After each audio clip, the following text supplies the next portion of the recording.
Welcome to Wealthing Talks. I am your host, Alicia Castillo Holley, bringing you real-life conversations from Silicon Valley or somewhere around the world.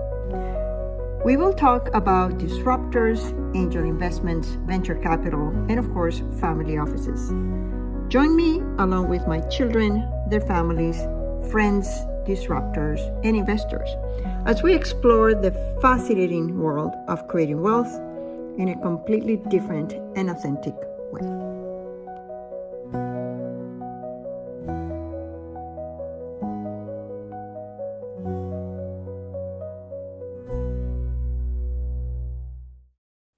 Hello, everyone. This is your host, Alicia Castillo Holley, and it is such a pleasure and a delight to introduce you to Samah. Thank you for being here with us. Of course, and it's such an honor to be part of your podcast, and getting to know you through this journey is one of the highlights, part of the founding journey. So I'm really excited to talk with you and get to know more about you as well. No, this is about you. This is not about me. This is all about you and what you're telling the world. What have you learned? So, first of all, tell us, what are you doing now and how did you get here? And don't leave Yes. out the juicy stuff. Say that again. Don't leave out the juicy stuff. Oh, okay. So I am the founder of BlendBound, where we're building the first emotional sandbox game, a black and white world where the gamers bring back colors as they connect to their true identity and also connect to communities through curiosity. How did I get here? So I'm originally from Saudi Arabia. I started this journey as I got my scholarship here, and then the scholarship was canceled, so I lost a relationship with my family.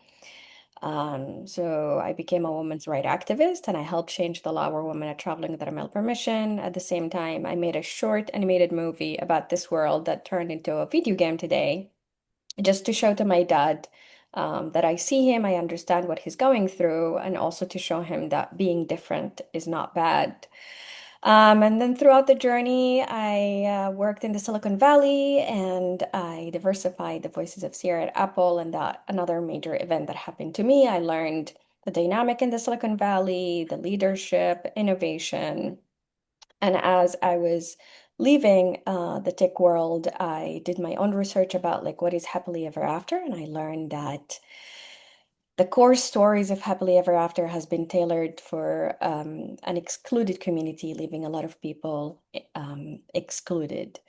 Therefore, we created this new imaginary world for people to not only connect to their true identity, we invented a storytelling method and an AI tool to help people see their own patterns and then implement them with new thinkings or new ways for them to think that it's possible to make their dreams come true.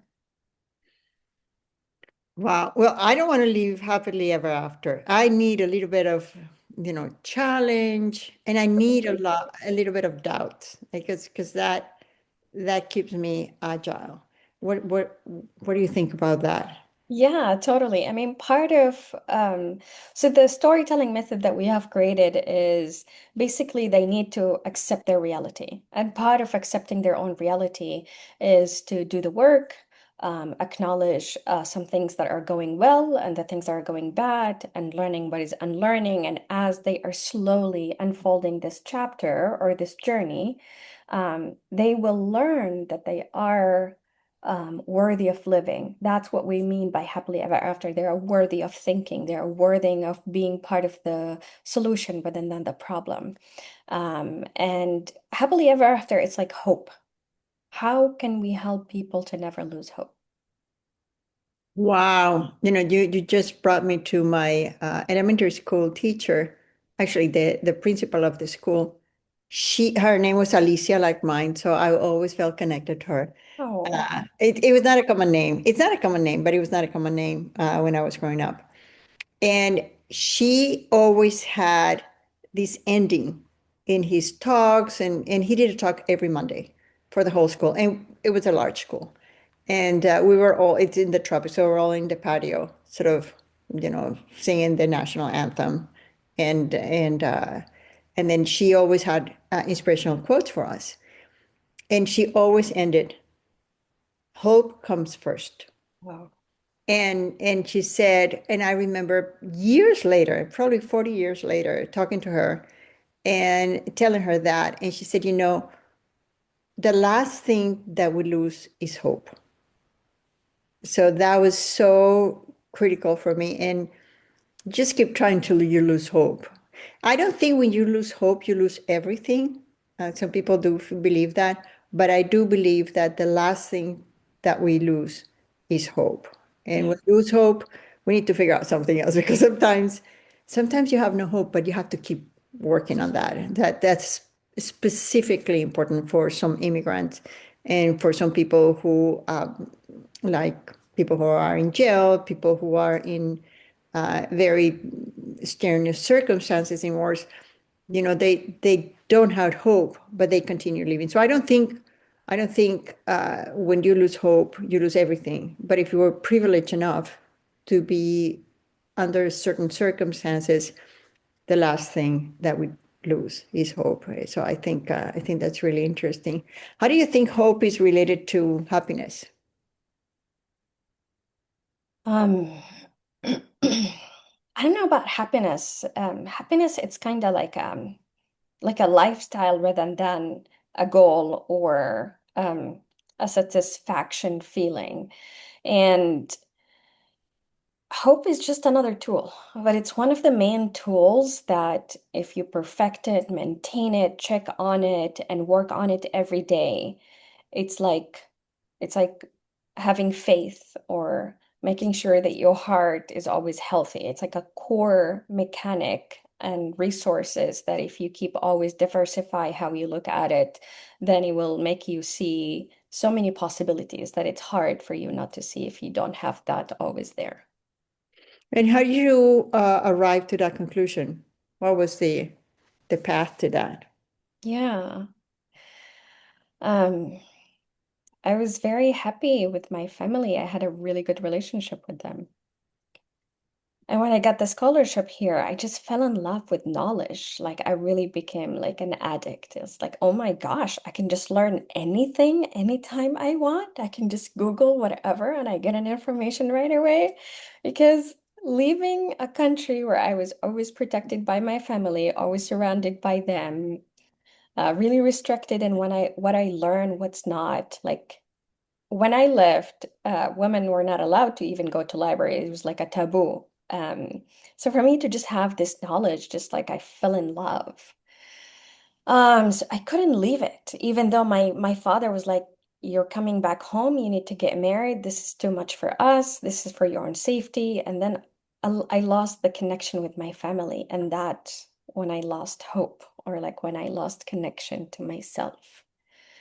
Um, and then also when I became a women's rights activist, it happened because first I was having lots of issues with my dad, and he was really threatening me to find ways to get me back home. So it was a survival mechanism and a reaction. And then when it changed the law, I also lost the connection to my true identity because I was called a threat. I was called out as someone who doesn't love their country. And then, as I was navigating my way here in the Silicon Valley as an immigrant, as a woman of color, as someone from an exotic country, that if you look up what is Saudi Arabia, I only know two things, oil and women's rights. So they don't know how I talk, like how I react, like I'm always like a mysterious threat person in many rooms. So that really made me, of course, I lost myself. I went into deep conversations with myself, and this project really brought me back to life. Every day I work on it, every day I learn something new. It brought me back to here. Wow, I can understand now why Danny is so excited about this. It's amazing. Do you think saying this would put you in trouble or somebody back home in trouble? Yeah, that's part of the deep thinking is like, I don't think I want to hide any parts of myself anymore. Like, Do you want to cut it? Never intended. I don't know. You think about it actually and how your agenda and how you want to talk about it. But I think I came to a peace with myself that I'm really proud of every action that I have took to brought me here. Wow. It's very brave. And we don't realize how the actions that we take shape us and shape others. And I mean, this podcast is about you, but it makes me think about when I left my country. I'm very close to my dad. We have very different views. My dad was a romantic socialist. So he thought anything that had to do with capital was evil. And that had been his experience. And that's why I have a quote. I use money as a tool for progress, but money can be used as a tool for oppression. And I've seen both, and I think most people have seen both. And I had a lot of disagreement with my dad. I mean, I remember when I came to do an MBA along with my two kids, my dad would say, "Don't do it, don't do it. You're gonna sell your soul to the devil. You're gonna become a horrible person." And he was not, my dad was the sweetest person. And then later in life, I brought my dad and my mom to California and he lived with me. He was deaf and blind. But he was not aggressive at all. He was in love with knowledge. He would have loved what you said. I mean, I hear you, and I fell in love with knowledge as well. I love learning, and that is like the ultimate goal for my dad as a professor. I mean, he was like, "Ah, we need to.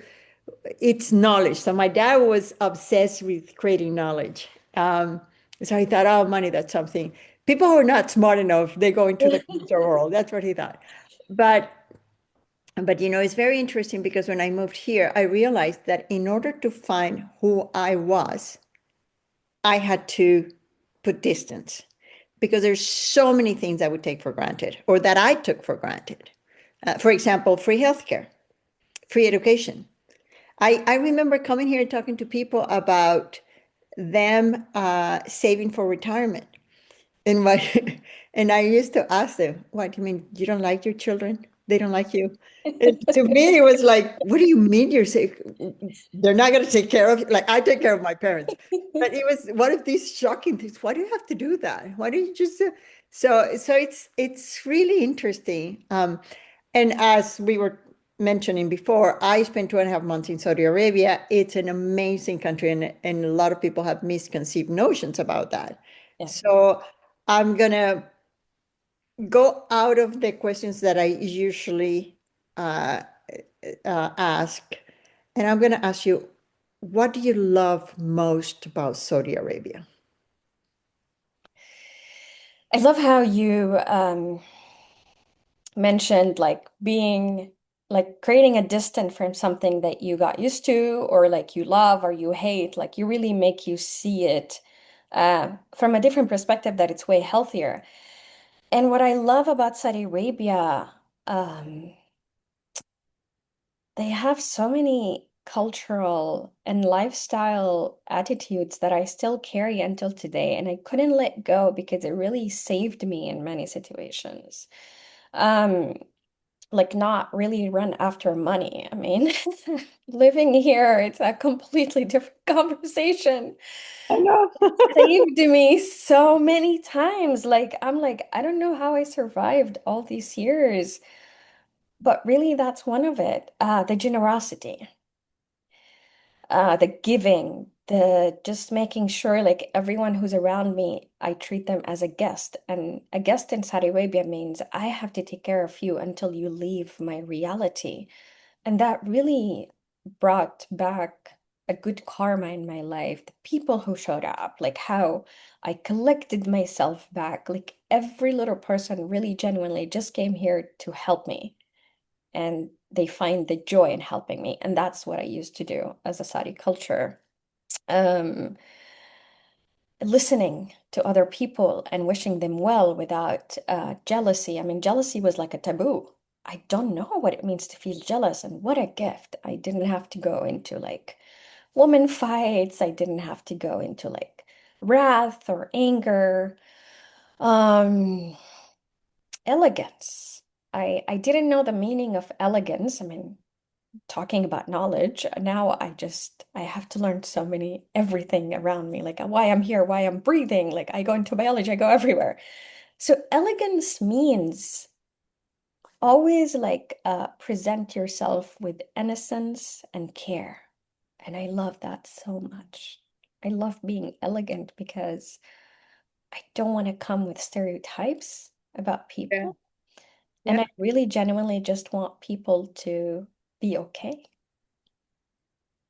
Wow. You brought me so many fond memories because uh, very few people realize how loving and caring Saudis are and how protective they were of me, making sure that I was going to be protected, not because they saw me as somebody that was inferior or somebody that was weak, but somebody worth protecting. Like, I don't know, like everybody was very caring. And it's so interesting because I grew up in Venezuela. We're very caring, but we're very caring in the sense that we call it cariñoso. We're very loving. Oh, There's all sorts of jokes about it because we call everybody mi amor, my love. And that's very typical Venezuela. I used to think all the Latin American countries were like that. It's just Venezuelan. And there's a joke, and I'm going to line up the podcast. There's a joke in Europe that, Germans, they are born with the mandate that they can only say my love 3 times in their lives. So you can imagine. So yeah, you go there, and I'm very fortunate because now I'm older. So I can go and I can say that. When I was younger, I couldn't say that because people didn't know what to do with that. And now it's like, oh, you're the sweetest person. And I was at Super Return in Berlin, and I met this guy, and I'm on a cocktail, a high-end cocktail, beautiful place overlooking Berlin. These are people that run millions of dollars. And I'm kind of exotic because I'm from Silicon Valley, but I'm from Venezuela and I'm Australian. So people don't know what to make out of me.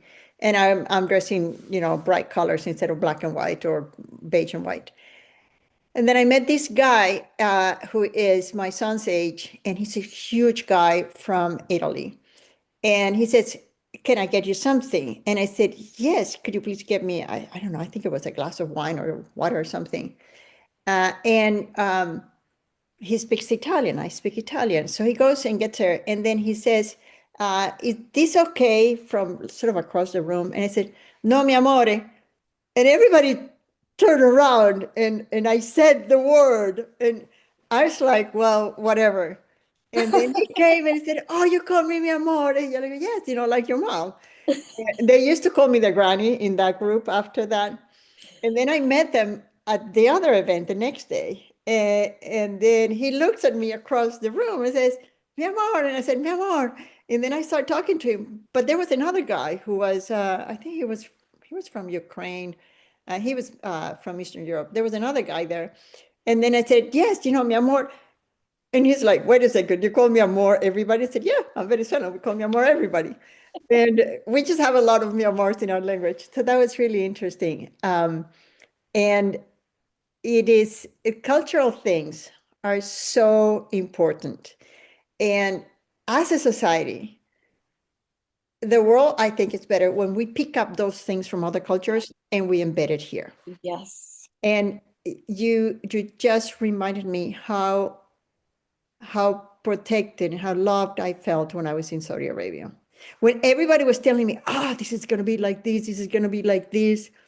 I remember asking somebody in a market. Everybody went to pray, and we were there. And they said, "Oh, wait for us." And we came back, and there's a lot of people still in Venezuela, and in other countries too. And I look around, and I told my friend, "Hey, they just leave?" And they said, "Yeah." And I said, "Well, what happened if somebody steals something?" And she looked at me so puzzled. Why would they steal it? This is not theirs. And I just felt, well, yes, but I mean, I said, no, I mean, it would be so sad for these people if they steal it. And so it was just this cultural shock for me. So yeah, so I have fun memories. I'm very happy that you brought some of the best things from your country to our podcast and to the people that are listening. Let me go now through your own journey. Let me go now into a question that I think it's really important, especially when you're older. I mean, you're on the young side, but um, if you were to write yourself a note, a letter to your younger self when you were like 10, what are the things that you learned that you didn't know? I thought of this question many times because it was I did, therapy, I did life coaching. I'm a writer. I love writing. So like always great to play with so many versions of myself. And I reached a point that I would just tell her one thing, have fun. That's it. Have fun. Just have fun. Just have fun. Do you have to say that to other people? Um, yeah, to everyone, I want to say hard things will always pass, but good quality people, quality conversations, unforgettable memories, or what they call magic, it doesn't happen easily. So when you find that, have the most fun, no matter how hard it is. What about making magic happen? Well, magic, the definition of the magic is to remember. Oh, And really? I didn't know that. yeah, and words are the easiest tools for magic to remember things that you want to have as a lifestyle, as an affirmation, as a way to see the world. And then through that, you can create your own magic. Oh, wow. And then what is in the future for you? With all that you've learned now, what's in Yeah. the future for you? Um, since we're talking about the future, I felt like I want to close the circle about my past. The reason I'm so proud to talk about my past and not hide it anymore, because being part of the Saudi women's movement right now, it's been marked as one of the most exotic, transformational history change in any country in the world. So just knowing that somehow this whole journey and chapter came into my life, and I really needed to trust this journey and just do what felt right. And then when I did the Voices of Siri, it was one of the few campaigns that only received positive PR. Before, I was not allowed to talk much about it, but now I'm coming out. And Saudi Arabia announced that they forgive all the activists and everyone is welcome to come back home. So a lot of people actually went back. So there is like this peaceful relationship right now is happening. I myself right now helping the government every time they visit the Bay Area. I would be one of the Saudis that they meet. We talk about what's not. So that's part is going very well. And for me to find all these closures into many past stories is what we're working on. We started this whole idea as a game of a new imaginary world that will bring so many magical possibilities for people to feel good and connect to their own hope and happily ever after.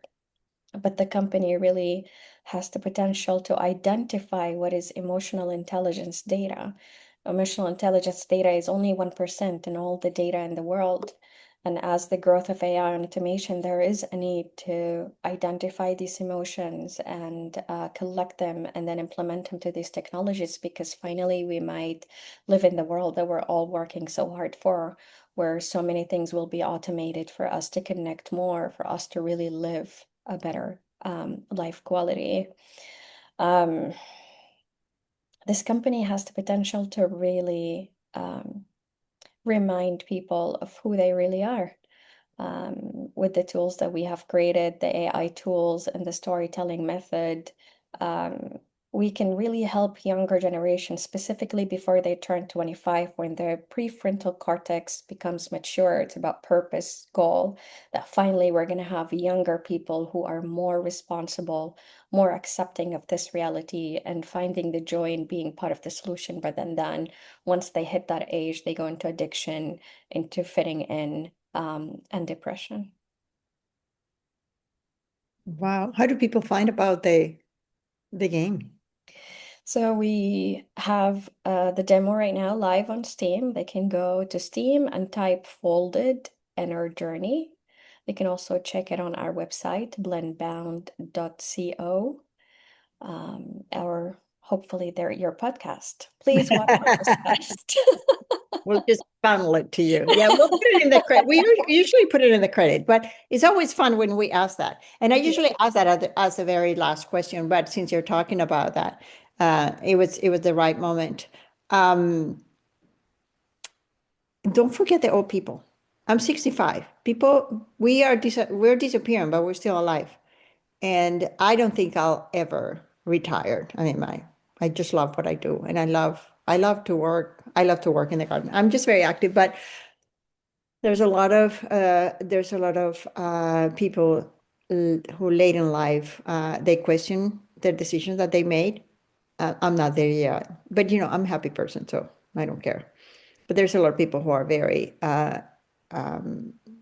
sad about the choices that they made, and they focus on the sad part. I focus on the happy part, and I I think solitude in the senior community, and the senior community now is like 80 and above.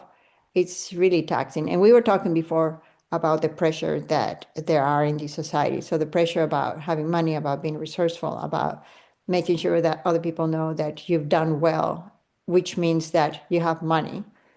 It doesn't mean, like I used to think, that, well, you have your kids or your nieces and your nephews love you and they take care of you. That was my definition of success in the old age. Uh, and not that I was financially independent. So I think that's an area that needs a little bit of love and care. And yeah, and that is going to lead me to my last question, which is the question about legacy and the spiritual part of our journey. So, if you've listened to the other podcast, you would know that when I was 13, I died, but I didn't die completely. So I died, but I was like sent back, and it was like, but at very, very, very young age, I realized that my life is going to end in a minute. I don't know. I didn't choose how I was born, and I don't choose, or hopefully I won't choose, how I leave this world. And that is a question that has always been in my mind, and that's something that I pose to my guests. So, who are you when you're no longer here? Who are you when you are not available to other people to meet you in person? This is part of your essence. What is your essence? Who you are? Who are you? Yeah, totally. Well, thank you so much for the reflection about like the older generation.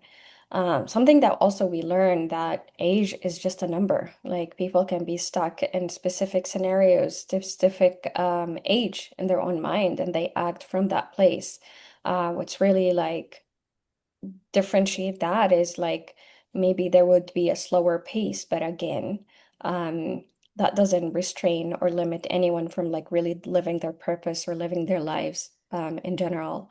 And the reason we're focusing on the younger generation just because of the prefrontal cortex, and we want to make sure that we implement core values and ideas and even stories and narratives that really just can make them thrive Mm. sooner than later. But there was nothing really about, um, youth or anything just because of that one organ that we want to make sure that it's growing in the healthiest way possible. Um, I think about that every day. So because of my journey, and I had this amazing woman. I used to, by the way, to live in Woodside and Redwood City area for most of my years here in the Bay Area. And this woman who really kind of was protecting me when I was lost. I didn't know where I was. I didn't know what's outside of Saudi Arabia. And she passed away. She got cancer and she passed away. And from that moment, I promised myself that every day I wake up, I will love myself a little bit more. I will do something to the world that will make it better in case I die tomorrow. And I will like help at least one person, one idea, like just push one more push every day. And that made me let go of so many selves that was like really was due to leave my reality, my mindset, my habits, my lifestyle a long time ago, and also made me just trust whatever is here. And whatever is here every day is BlendBound. This mission just keeps knocking on my door by the people they show up, by what I hear, by the circumstances, by how my life right now is shaped to really just focused on this. And I see why. Because one of the wishes that I hoped for myself is when I want to die, I really don't want to be remembered as Samah. I just want to be part of a collective or a process or a mindset, a lifestyle that really brings more ease to whomever come after me. And that is like narratives and stories and words and how they are being shaped. So that's what I see that would grow more if I work on this and then I die peacefully. What a great ending. Thank you so very much for spending this time with us and for sharing your reflections. Thank you. And now people know where to find you, and we're going to put it in the credits too, but we already covered that. Samah, thank you again for being here with us. Your son is a gift. I am so honored he showed up. He's like at the right time. We really needed someone and a perspective like him. We enjoyed his integrity, his high standards. It's really in alignment with who we are. And knowing that you are the source and the container and the one who implemented a lot of core things about him, I was humbly excited to meet such a badass, strong woman like you. Thank you. But this podcast is about you. It's not about me. It's about us. And I made Danny. And I was a single mom, so every single defect, it was mine. So, I wish when they were teenagers, I wish I was like, oh, like, yeah, that was me. And I was like, yeah, that was me too. It's like, yeah, but it turns out okay. Thanks so much for your kind words. It's been a pleasure. Same. I hope you enjoyed this conversation. Such a pleasure to find somebody with the courage and the hope, like she said, to make the world a better place through games and to work attentively in mental health for the younger generations. Samah is such a fun person, and it is a true example that we are born with whatever colors life gives us, but whatever we paint with that is up to us. I hope you enjoyed this conversation. This is your host, Alicia Castillo Holley, and I'll see you in our next episode. Thanks for tuning in to our Wealthing Talks. I hope you've enjoyed this conversation. To stay connected, visit us at wealthing.com. This is Alicia Castillo Holley, your host, and until next time, yours in Wealthing.